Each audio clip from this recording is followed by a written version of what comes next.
पंढरपुरातून आहे। आषाढी एकादशीच्या सोहळ्यासाठी विठ्ठलाचं आजपासून 24 तास दर्शन सुरू असणार आहे।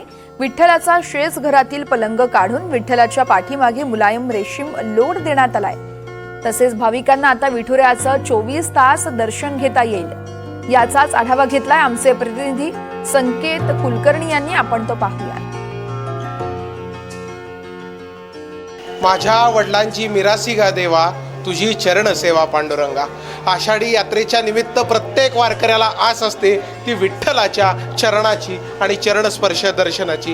हेच चरणस्पर्श दर्शन आजपासून वारकरी भक्तांना 26 जुलैपर्यंत खुलं असणार आहे। आजपासून विठ्ठलाचे सर्व राजोपचार बंद करून 24 तास दर्शन खुलं करण्यात आलंय। विठ्ठलाचा पलंग काढण्यात आलाय आणि विठ्ठलाच्या पाठीमागे मऊ मुलायम रेशमी असा लोड देण्यात आलाय। नुकतेच गहिनीनाथ महाराज औसेकर आणि कार्यकारी अधिकारी राजेंद्र शेळके यांनी विधिवत पांडुरंगाची पूजा करून विठ्ठलास हा लोड दिलाय आणि यानंतर विठ्ठलाचं दर्शन हे 24 तास भाविकांसाठी सुरू झाले। या काळात खरं तर शेजारती दुपारती असे नित्य राजोपचार बंद असतात आणि यानंतर फक्त आणि फक्त विठ्ठलास लिंबू पाणीचा नैवेद्य दिला जातो। या सर्व काळामध्ये भाविकांना सहज सुलभ दर्शन घेता यावं यासाठी खरं तर ही 24 तास दर्शनाची परंपरा आहे। या काळात विठ्ठलाचं नवरात्र बसतं असं देखील मानलं जातं। त्यामुळे आजपासून वारकरी भक्तांना आपल्या लाडक्या विठुरायाचं जे दर्शन आहे ते अत्यंत सहज आणि सुलभरित्या 26 जुलैपर्यंतच्या प्रक्षाळ पूजेपर्यंत घेता येणार आहे। Vitthal गाभाऱ्यातून video journalist Raju मिसाळसह